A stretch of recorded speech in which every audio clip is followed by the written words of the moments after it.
नमस्कार, मैं हूं आपके साथ अंकिता पाल। बुलेटिन की शुरुआत करते हैं। बुरहानपुर में बीजेपी कार्यकर्ताओं ने प्रधानमंत्री नरेंद्र मोदी और उत्तर प्रदेश के मुख्यमंत्री योगी आदित्यनाथ के खिलाफ सोशल मीडिया पर आपत्तिजनक टिप्पणियों पर आक्रोश जताया है। कार्यकर्ताओं ने नेपानगर थाना पहुंचकर शिकायत भी दर्ज कराई। बीजेपी मंडल अध्यक्ष नीलेश महाजन ने बताया कि सोशल मीडिया पर किए गए पोस्ट से पार्टी और जनता की भावनाओं को ठेस पहुंची है। उन्होंने पुलिस से मांग की है कि आरोपी के खिलाफ सख्त कार्रवाई की जाए। नेपानगर थाना प्रभारी ज्ञानू जायसवाल ने बताया कि शिकायत के आधार पर आरोपी युवक के खिलाफ बीएनएस की धारा 223 के अंतर्गत मुकदमा दर्ज कर लिया गया है और पुलिस आरोपियों की तलाश में जुटी हुई है।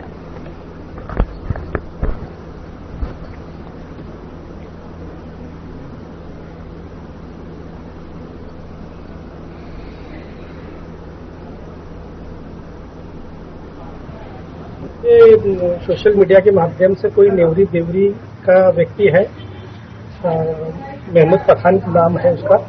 उसने हमारे देश के प्रधानमंत्री नरेंद्र मोदी जी और उत्तर प्रदेश के मुख्यमंत्री योगी आदित्यनाथ जी के को लेके कुछ अभद्र रील बनाई है और उसको सोशल मीडिया के माध्यम से उसने अपलोड किया होगा।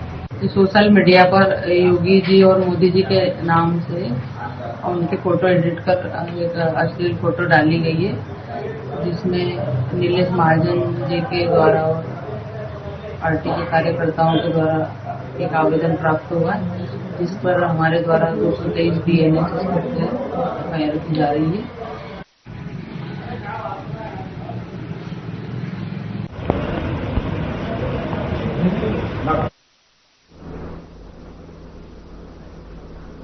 बुरहानपुर जिले के ग्राम डेढ़तलाई में रेका कोरकू तिराहे पर वकील अनिश मिश्रा के पुतले का दहन कर आक्रोश जताया गया। यह प्रदर्शन डॉक्टर बाबा साहेब भीमराव अम्बेडकर और सुप्रीम कोर्ट के चीफ जस्टिस बीआर गवई के खिलाफ अभद्र टिप्पणी के विरोध में किया गया। भीम आर्मी, आजाद समाज पार्टी और जय आदिवासी युवा शक्ति के कार्यकर्ताओं ने भारी संख्या में हिस्सा लिया। प्रदर्शनकारियों ने कहा कि वकील अनिल मिश्रा के शब्दों से समाज की भावनाएं आहत हुई हैं। उन्होंने चेतावनी दी है, यदि वे अपने बयान वापस नहीं लेते तो बड़े स्तर पर और कड़े प्रदर्शन किए जाएंगे। इस दौरान तिराहे पर नारेबाजी की गई है, पुतला दहन किया गया। स्थानीय लोग और समाजजन इसे अपनी भावनाओं की आवाज मानते हैं और न्याय की मांग कर रहे हैं।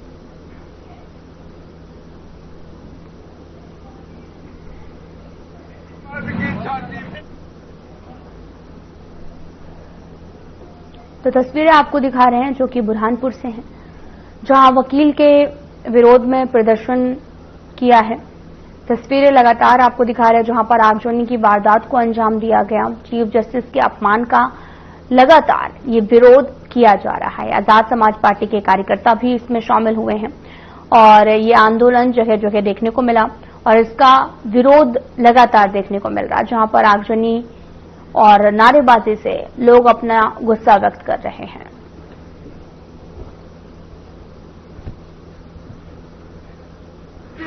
बाबा साहब के समर्थन में ये पूरा समाज आया हुआ है और इस नालायक व्यक्ति, इसको मैं जितनी गालियां दे दूं उतनी कम है, क्योंकि ये पेशे से एक वकील है हाईकोर्ट का, जो खंडपीठ है ग्वालियर में, और इसने हमारे महापुरुष भगवान समान जो अम्बेडकर है बाबा साहब, उनके ऊपर ऐसी अभद्र टिप्पणी की है, अंग्रेजों का गुलाम बताए। तो क्या बताएं कि बाबा साहब अम्बेडकर अंग्रेजों के गुलाम थे? नहीं। वो तो इस समाज और इस देश के मसीहा थे। भगवान से बढ़कर अम्बेडकर है हमारे लिए। और उस व्यक्ति के खिलाफ इस अनिल मिश्रा नामक व्यक्ति ने अभद्र भाषा जो यूज करी है, ये वापस लेने का काम करे, अन्यथा भीम आर्मी और जैत समाज पूरा एक साथ इतनी मजबूती से 15 तारीख को ग्वालियर पहुंच रहा है कि ये मिश्रा और तीसरा वहां दिखने के भी नहीं। भीम आर्मी जिंदाबाद, जिंदाबाद, जिंदाबाद। सारंगपुर नगर की कालीसिंध नदी में जल स्तर घटने लगा है। इसको ध्यान में रखते हुए नगर पालिका प्रशासन ने नगर में जलापूर्ति सुनिश्चित करने के लिए कपिलेश्वर डैम से पानी रोकने के उपाय शुरू कर दिए हैं। नगर पालिका अध्यक्ष पंकज पालीवाल ने अपने पार्षद साथियों और नगर पालिका की टीम के साथ डैम का निरीक्षण कर व्यवस्था की समीक्षा की है। उन्होंने कहा कि जल संरक्षण, जल आपूर्ति की सुचारू व्यवस्था बनाए रखना प्राथमिकता है। नगरवासियों से भी अपील की गई है कि जल का उचित उपयोग करें, बर्बादी से बचें। प्रशासन डैम के रखरखाव और जल स्तर की निगरानी लगातार कर रहा है ताकि किसी भी आपात स्थिति से बचा जा सके।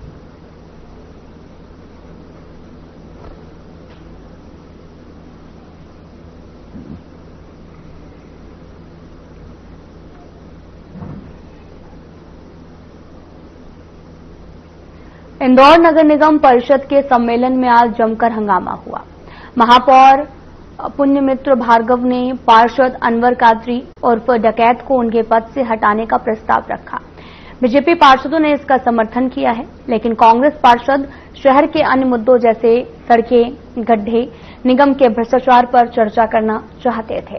कांग्रेस ने प्रस्ताव का विरोध करते हुए सदन छोड़कर बाहर धरना दिया है। महापौर ने कहा कि लव जिहाद, फंडिंग, आपराधिक गतिविधियों के आरोपों में शामिल फरार पार्षद का पद पर बने रहना उचित नहीं है। वहीं विपक्ष ने बीजेपी पर धर्म और राजनीति मिलाने का आरोप लगाया है।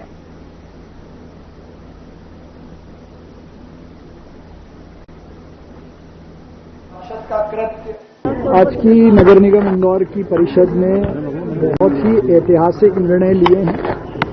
चाहे वो राष्ट्रीय स्वयंसेवक संघ के 100 वर्ष पूरे करने पर धन्यवाद और अभिनंदन प्रस्ताव हो, देश के यशस्वी प्रधानमंत्री श्री नरेंद्र मोदी जी द्वारा स्वदेशी के भाव से आत्मनिर्भर भारत के संकल्प को ताकत देने के लिए आत्मनिर्भर भारत का प्रस्ताव हो, या जीएसटी के कारण जो बचत उत्सव देश में चल रहा है उसके लिए धन्यवाद प्रस्ताव हो। देश का एक ऐसा संगठन जिसने सांस्कृतिक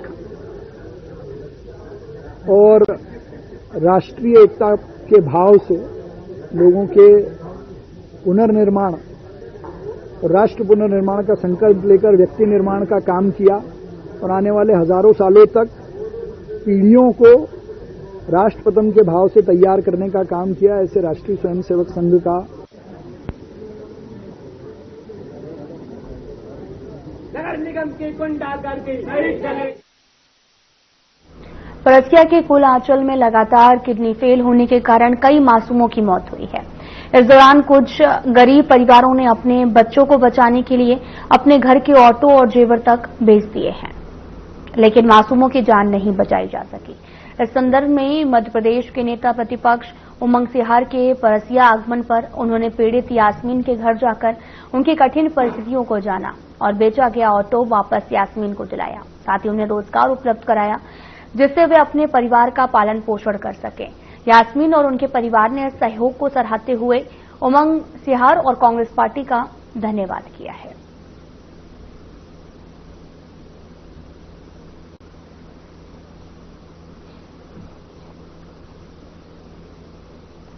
आपको बताते चलें कि उमंग सिहार ने सहयोग किया है।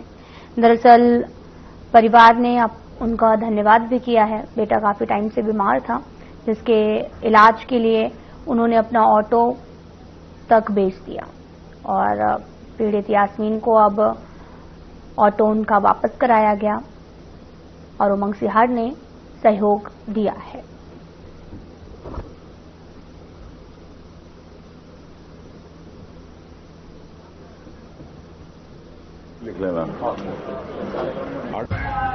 तो उसी पैसे की व्यवस्था करने के लिए इनका ये ऑटो था जो इन्होंने ऑटो बेच दिया था और उसके ऑटो के पैसे से फिर इनने अपने बच्चे का इलाज कराया। और कल जब इनने उमंग सिंगार जी ने इनसे पूछे कि तुमने कैसा क्या करे जो अपने बच्चों के इलाज के लिए, तो इनने बताया कि भैया मेरा तो यही साधन था रोजगार का, वो भी हाथ से चला गया है। तो उनने तत्काल यासीन भाई ने जिसको ऑटो बेचे थे उनको फोन लगाए और उनसे बोले कि भाई मेरा ऑटो आप वापस दे सकते हैं क्या। तो इनने 1 लाख में बेचे तो उन्होंने बोला भाई 1,20,000 में आपको ऑटो दूंगा। उमंग सिंगार जी आए हुए थे, उन्होंने मेरा रोजगार चालू करवा दिया, ऑटो वापस करवा दिया। उनका मैं बहुत बहुत धन्यवाद करता हूँ। कांग्रेस पार्टी का भी बहुत बहुत धन्यवाद करता हूँ। फोन से लगाकर बात कराई उनकी, तो उन्होंने बताया कि मैं 1 लाख रुपए तो वापस नहीं ले पाऊंगा क्योंकि मैंने ऑटो का काम भी कराया हूँ, तो मेरे को 1,20,000 रुपये दे रहे हो तो मैं ऑटो वापस कर दूंगा। तो उमंग सिंगारे जी ने आज हमरा यहाँ पे भाई के यहाँ 1,20,000 रुपये पहुँचाया और तुरंत ऑटो उनको वापस मिली और मैं उनका बहुत बहुत नेता प्रतिपक्ष का बहुत बहुत धन्यवाद। हम कोयलांचल के परासिया नगर में ईडीसी में मौजूद है, जहाँ पे हाल में ही किडनी फेल होने की वजह से मासूमों की लगातार मौतें होती चली आ रही है और अभी तक लगभग 20 मासूमों की मौत हो गई। उसी मामले को लेकर हम ईडीसी निवासी यासीन खान के यहाँ मौजूद हैं, जिनका हाल में ही मासूम बच्चे की भी इसी किडनी फेल होने की वजह से मौत हुई। आर्थिक स्थिति सही नहीं होने के कारण उन्होंने अपना एक रोजगार का ऑटो था इनके पास, जो उन्होंने बेचा। उस ऑटो से ये अपना घर चलाते थे, साथ में पत्नी के जेवर भी बेचते। किंतु हाल में ही कांग्रेस नेता पक्ष के नेता सिंगार जी यहाँ पे आगमन हुआ, उन्होंने इनकी स्थिति जाना और तत्काल आदेश दिया। जिस बंधु को ये ऑटो बेचे थे उनसे ऑटो वापस लाके यासीन भाई को तुरंत सौंप दिया गया, जिससे आने वाले समय में इनका रोजगार प्रारंभ रहे। लिख लेना। ऑटो कहाँ है तुम्हारा? बेच दिया सर। किसको बेचा? अमीन भाई। कब बेचा? उसी समय बेच दिया था जब मैं नागपुर में। लिख लेना। ऑटो कहाँ है तुम्हारा? बेच दिया सर। किसको बेचा? विदिशा के कोतवाली थाना क्षेत्र के गणेशपुर में रहने वाली विमला अहिरवार ने जहरीले पदार्थ का सेवन किया था। परिवार के अनुसार उनकी बेटी किसी युवक के साथ बिना बताए घर से चली गई थी। पहले परिवार ने गुम इंसान का मामला दर्ज कराया था। बेटी के भागने की जानकारी मिलने के बाद व्यथित होकर विमलाबाई ने जहरीले पदार्थ खा लिया। उन्हें तुरंत इलाज के लिए मेडिकल कॉलेज ले जाया गया, लेकिन इलाज के दौरान उनकी मौत हो गई है।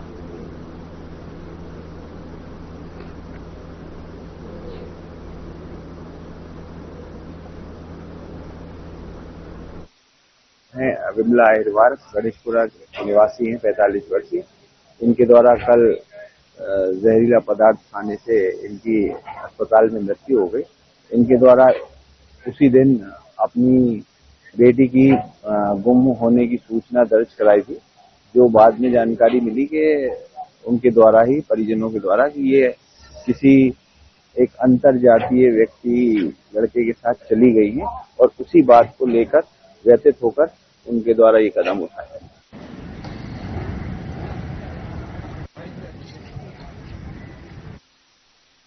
डिंडोरी जिले के आदिवासी बहुल क्षेत्र विकास खंड बाजों के संकुल केंद्र चांडा स्थित माध्यमिक शाला शीतल पानी में शिक्षक और बच्चों की मेहनत से एक कक्षा को लाइब्रेरी में बदल दिया गया।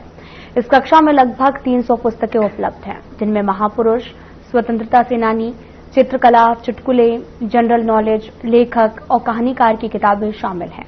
विद्यालय में नक्शे के माध्यम से पढ़ाई और भूगोल का ज्ञान दिया जा रहा। इसके अलावा औषधि, जड़ी बूटियों और ग्रामीण जीवन शैली को चित्रकला के माध्यम से प्रदर्शित कर म्यूजियम भी बनाया गया।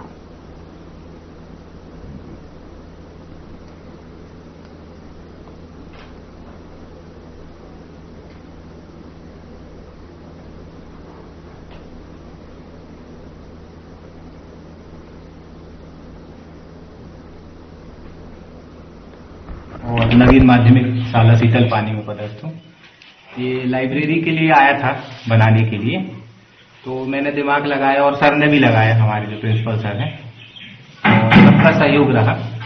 तो ये लो बजट है सर, ये लाइब्रेरी, मतलब इसमें बजट नहीं लगना चाहता। इसमें पेपर लगा है पीछे और ये जो बिजली की जो पट्टी आती है उस पर बुक टिकी हुई है।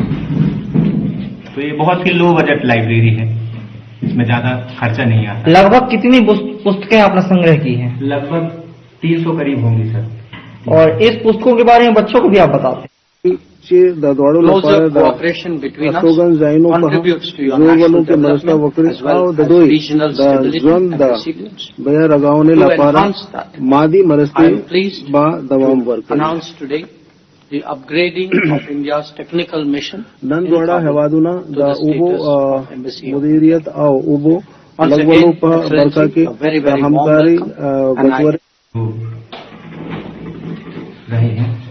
और क्रांतिकारियों के भी बहुत सी बुक हैं, जैसे कि एक बुक थी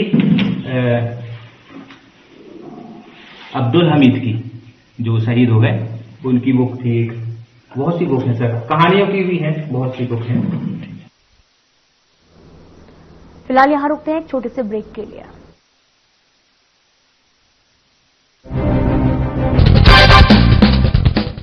नमस्कार दोस्तों, आज महंगे टमाटर ने भले ही शहरी लोगों की किचन का बजट बिगाड़ दिया हो, लेकिन टमाटर की इस लाली से सैकड़ों गरीब किसानों के चेहरे पर मुस्कुराहट आ गई है।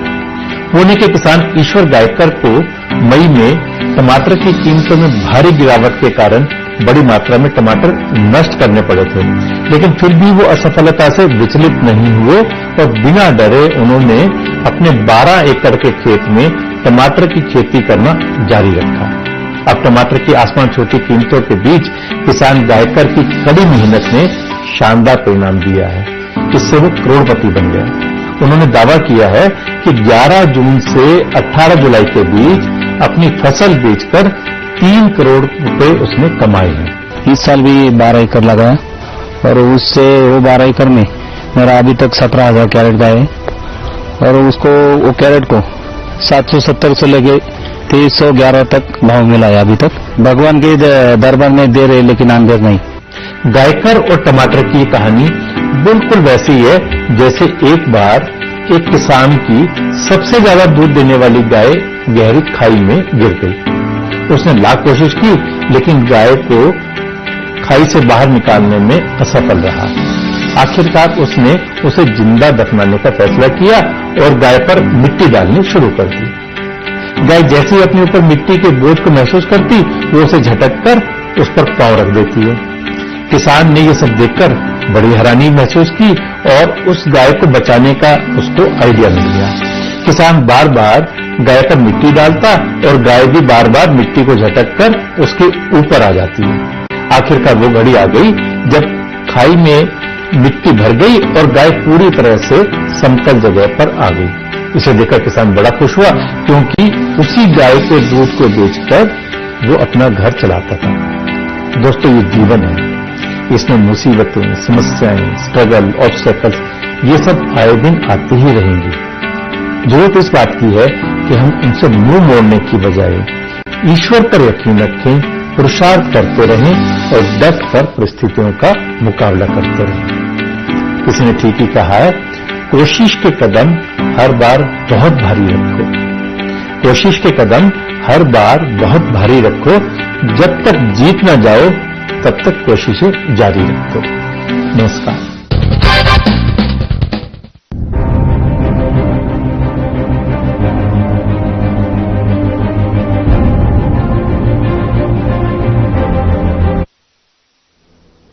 ब्रेक के बाद स्वागत है आप सभी का। रुख करते हैं खबरों की तरफ। खरगोन में श्री गुरु रामदास जी के प्रकाश पूर्व स्थानीय गुरुद्वारा साहिब में भव्य कीर्तन समागम आयोजित किया गया। पंजाब के खरड़ से पधारे भाई कुलविंदर सिंह जी ने अद्भुत संगीत में गुरुवाणी का जसगान किया है और जिसमें संगत आस्था और भक्ति में डूब गई। हुजरी रंगियो ज्ञानी पवन सिंह और सरदार परम सहित तमाम लोग यहां पर उपस्थित रहे। दिल्ली के GSPS गुरुवाणी चैनल द्वारा समागम का सीधा प्रसारण किया गया। देश विदेश की संगत देर रात तक जुड़ी रही। कीर्तन दरबार की समाप्ति के बाद अटूट लंगर का आयोजन किया गया, जिसमें बड़ी संख्या में संगत ने एक संगत एक पंगत के रूप में गुरु प्रसादी ग्रहण की है।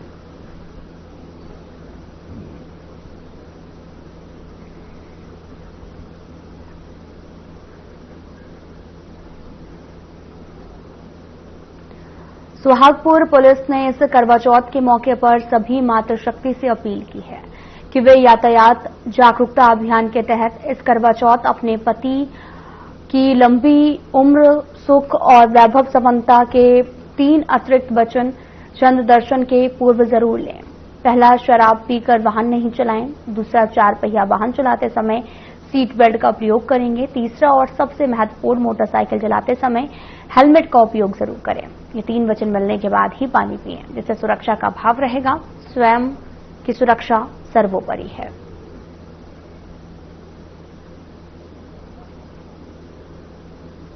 बोलो।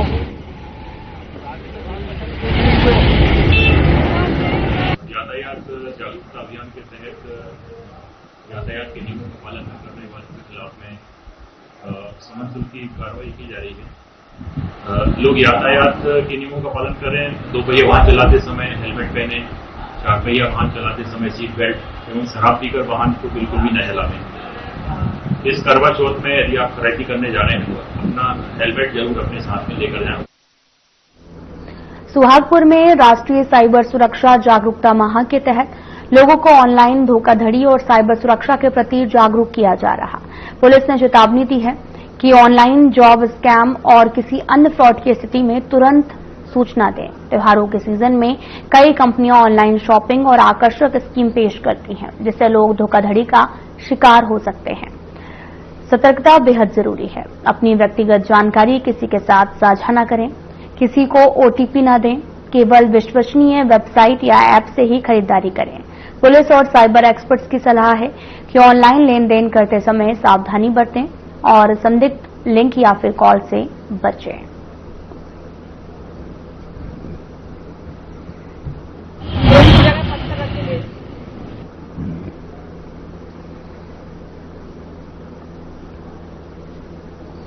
डिस्ट्रिक्ट गुना बैडमिंटन एसोसिएशन एवं युवराज क्लब गुना के तत्वाधान में इंटर स्कूल चैंपियनशिप का भव्य शुभारंभ किया गया। 10 अक्टूबर 2025 को स्थानीय युवराज क्लब में होने जा रहा है, जिससे मुख्य अतिथि के रूप में बीजेपी के जिलाध्यक्ष धर्मेंद्र सिंह सिकारवार होंगे और विशेष अतिथि के रूप में रेड क्रॉस सोसाइटी के नवनिर्वाचित चेयरमैन डॉक्टर एलके शर्मा रहेंगे। डिस्ट्रिक्ट गुना बैडमिंटन एसोसिएशन के पुनर्गठन को अभी मात्र 3 महीने का समय हुआ है।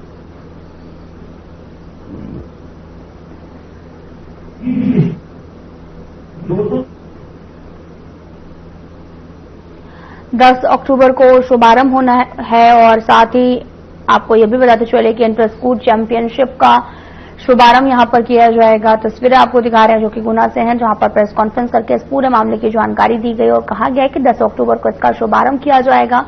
मुख्य अतिथि होंगे धर्मेंद्र सिंह सिकरवार। दरअसल इंटर स्कूल बैडमिंटन चैंपियनशिप का आयोजन किया जाना है, जिसका कल उद्घाटन होगा और मुख्य अतिथि के रूप में धर्मेंद्र सिंह मौके पर उपस्थित रहेंगे। इंटर स्कूल चैंपियनशिप का यहां पर आयोजन होना है।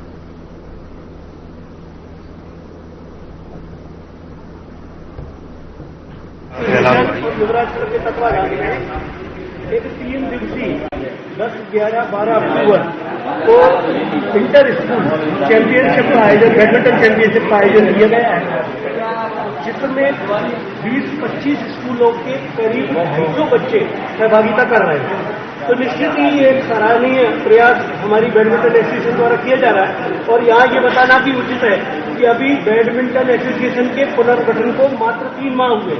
पहले से अस्तित्व में रही एसोसिएशन, लेकिन क्योंकि किसी कारणों से काम नहीं हो पा रहा था, लेकिन अब अस्तित्व में आई और हमारी टीम उत्साही है, सारे पदाधिकारी एक्टिव है और सभी कहीं न कहीं बैडमिंटन से जुड़े हुए हैं। युवराज क्लब से भी जुड़े हुए हैं, बैडमिंटन से भी। युवराज क्लब भी हमेशा खेलों को प्रोत्साहन देने में अग्रणी क्लब है। तो इसी तारतम्य में ये आयोजन है और 10 तारीख को इसका शुभारंभ होगा युवराज क्लब में, और मैच युवराज क्लब में, ऑफिसर्स क्लब में, लीडर्स क्लब में, सभी के हाउस में खेले जाएंगे। और इसका शुभारंभ हमारे भारतीय जनता पार्टी के जिलाध्यक्ष धर्मेंद्र सिंह सिकरवार मुख्य अतिथि के रूप में करेंगे और हमारे विशेष अतिथि डॉक्टर एलके शर्मा जी रहेंगे। और समापन समारोह, पुरस्कार वितरण और फाइनल मैचेस 12 तारीख को खेले जाएंगे। से भी अस्तित्व में थी, लेकिन कहीं ना कहीं पदाधिकारियों ने उसमें रुचि नहीं ली थी, तो उसको देखते हुए पुनर्गठन किया गया। और अभी 3 माह भी पूरे नहीं हुए कि हमारी उत्साही टीम ने एक इतना बड़ा है। रतलाम नगर निगम के अधिकारियों की कार्यप्रणाली एक बार फिर से सवालों के घेरे में है। 2 करोड़ रुपए की लागत से बने कुशाभाऊ ठाकरे स्विमिंग पूल को मात्र 12,666 रुपए में मासिक किराए पर निजी हाथों को सौंपने के मामले में अब उज्जैन आर्थिक अपराध अन्वेषण ब्यूरो ईओडब्ल्यू ने अपनी जांच तेज कर दी है। निगम के सहायक यंत्री अनवर कुरैशी के बयान के बाद जल प्रदाय विभाग के प्रभारी राहुल जाखड़ और उपायुक्त करुणेश डंडोतिया को नोटिस जारी कर दिए गए हैं। इन पर आरोप है कि शासकीय स्विमिंग पूल को बेहद कम कीमत पर ठेके पर देकर शासन को भारी आर्थिक नुकसान पहुंचाया है। ईओडब्ल्यू की जांच में अब रतलाम नगर निगम के पूर्व आयुक्त हिमांशु भट्ट और जल प्रदाय प्रभारी राहुल जाखड़ और साथ ही मेयर इन काउंसिल एमआईसी के सदस्य भी शामिल हो गए हैं। जांच में अन्य जिम्मेदारों को भी जल्द ही पूछताछ के लिए बुलाए जाने की संभावना है।